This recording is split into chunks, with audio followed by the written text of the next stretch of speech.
Salut la compagnie. Je reviens tout juste d'un petit trek de 3 jours en montagne. Cette aventure m'a permis de tester la tente Flamme 2 de la marque tchèque Husky. Dans cet épisode, je vais donc vous présenter ce matériel conçu pour les bivouacs de haute montagne.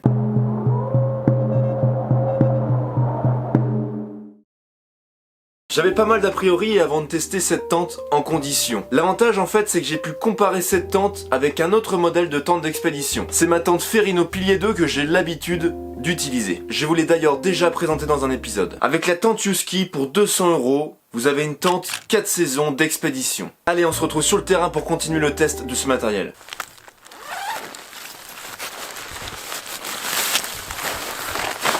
Ok.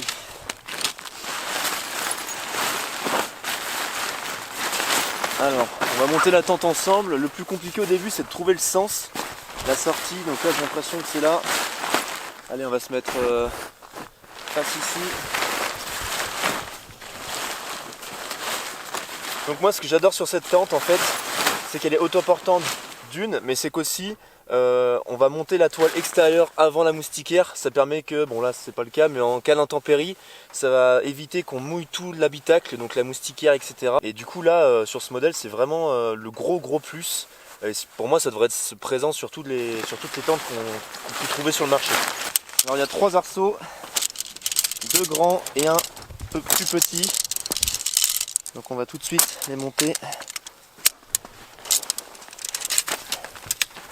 Et là, il va simplement falloir les insérer dans les gaines.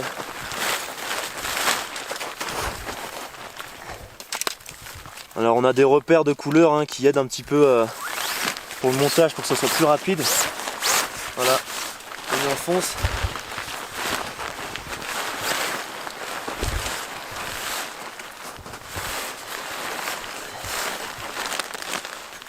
Bon, allez, aux deux extrémités, on a une espèce de petit goupillon qui va venir s'enfoncer comme ceci dans l'arceau. Voilà, on a mis le premier arceau. Allez, on va continuer avec les 2 autres. Bon, c'est un système qui est assez pratique, mais ça peut s'avérer un peu désavantageux si vraiment il fait froid et qu'on a des gants et tout. C'est vrai que ça peut être plus compliqué. Là, ça va, on a des bonnes conditions.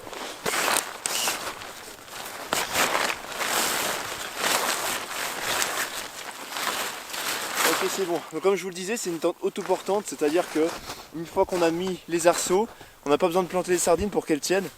C'est très avantageux parce qu'on peut la déplacer. Par exemple, si je veux la retourner, finalement, parce que je me dis que c'est mieux de l'autre sens, bim, je peux le faire.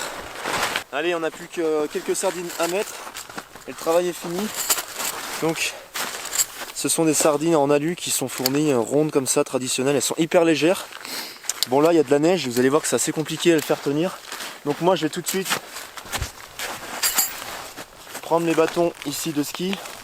Je vais venir enlever la rondelle. Là, je vais m'en servir pour amarrer la tente convenablement. Hop, ça va bien, voilà.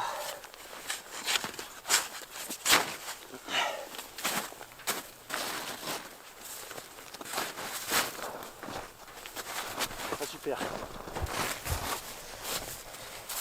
Hop, ce que je fais, c'est que je remets un peu de neige dessus, je tasse, et puis après la température va baisser et ça va geler. Et on sera tranquille.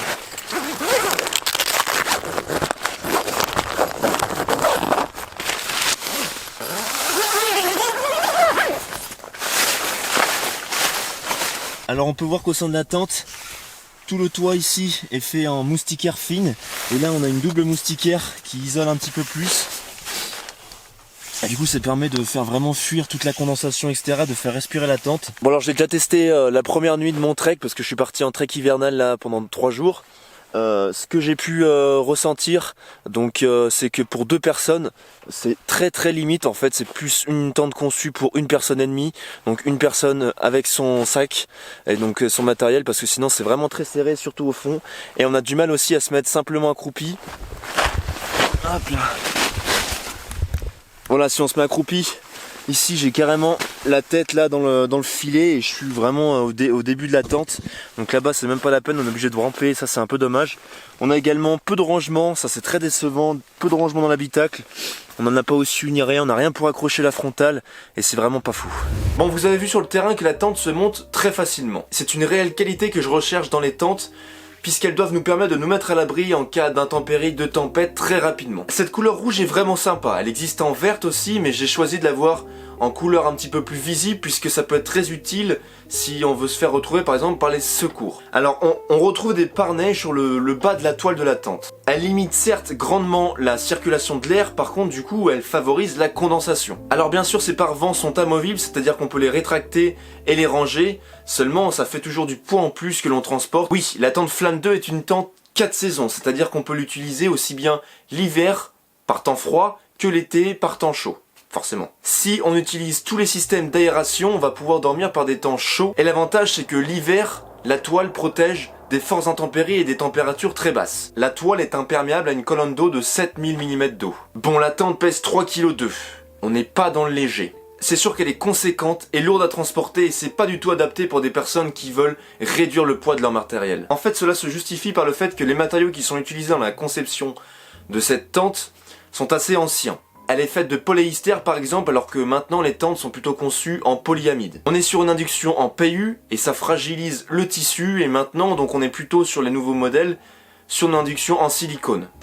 Alors le gros bémol, ça va être pour transporter la tente entre vos deux bivouacs, puisque elle est très volumineuse, même une fois rangée. Vous voyez que le sac est super gros et des fois on se demande même où est-ce qu'on va pouvoir loger la tente.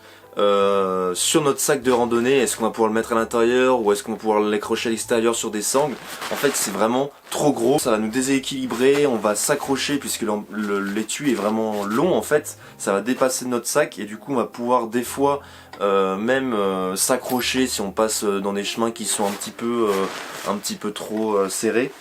Il y a un point aussi dont je m'étais vraiment habitué sur ma tente Ferrino Pilier 2, c'était ce petit hublot qu'il y avait dans l'abside.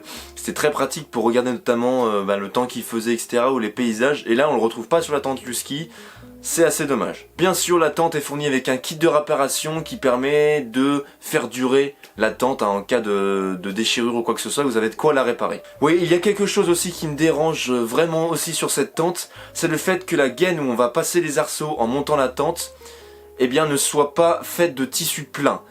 On est sur un tissu en filet, une sorte de filet très fin, et je pense qu'à force de passer les arceaux, surtout que souvent ça vient à coincer, etc., c'est pas évident, je suis quasiment sûr, je peux même parier que ce filet là, cette sorte de filet va finir par craquer, et après si ça craque, on peut plus monter la tente. Bon bref, je vous ai tout dit ce que je pensais sur cette tente. Bon, je suis assez exigeant puisque j'ai eu la chance de tester beaucoup de matériel, notamment grâce à mes différents partenaires, et du coup j'arrive facilement maintenant à pouvoir comparer les différents matériels. Ainsi ici, je vous ai donné quand même pas mal de points négatifs et donc vous pouvez penser que cette tente n'est pas du tout valable et que ça ne sert à rien de l'acheter. Il faut quand même se remettre en tête et savoir que cette tente est l'une des moins chères en catégorie 4 saisons. Donc après on peut pas tout avoir, on peut pas avoir une grosse robustesse, une légèreté, une bonne réalisation sur une tente qui coûte pas très cher. Cette tente nous permet de nous équiper pour des expéditions, de bien dormir et d'être protégé et serein pour un bivouac, et je pense que c'est vraiment